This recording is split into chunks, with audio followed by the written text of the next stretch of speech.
Hello and welcome to iInventory Pro. This video is going to demonstrate how to add a user to your account. So let's head over to the My Account menu in the top right. And if you're an admin in the system, if you have admin rights and admin role, you're going to have this user tab is going to be available for you. So let's click on users. Here you can see this is the user that I'm logged into right now. And you can see that this role for this user is an admin. So I have rights in the system to add additional users. So I'm going to go ahead and click add new user.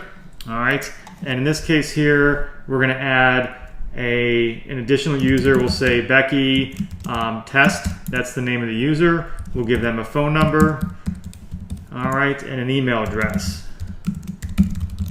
There we go.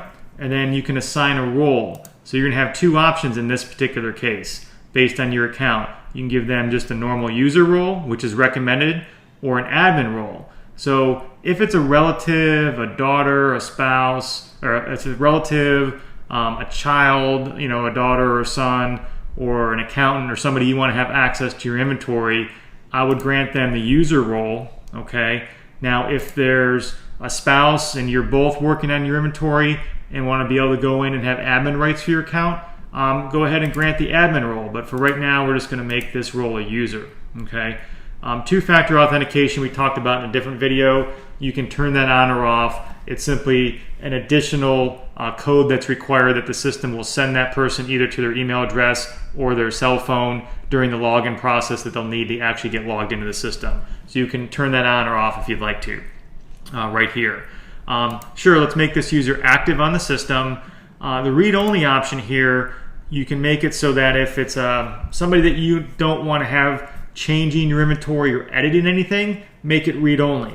If you want to grant this user ability to edit and change things within your account, within your inventory, go ahead and leave read-only unchecked. On the right-hand side, there's some helpful hints that discuss what I just mentioned there, so you can kind of read through that again in the future when you're ready to add additional users to your account. This is a nice feature because let's say you have a relative or a child or somebody that's working on your inventory, you want to have access to the inventory, even for view-only purposes or read-only purposes. They don't have to come over and visit you in person and be in front of your computer. You can create a user account, then they can access your account from anywhere in the world based on the rights that you give them here. So let's go ahead and save that user. The user account's been created, and now I can see there's two users in the account. Mine, that's the admin one, and Becky Test, which is the additional user that was just added to the account. That concludes this video. Thank you.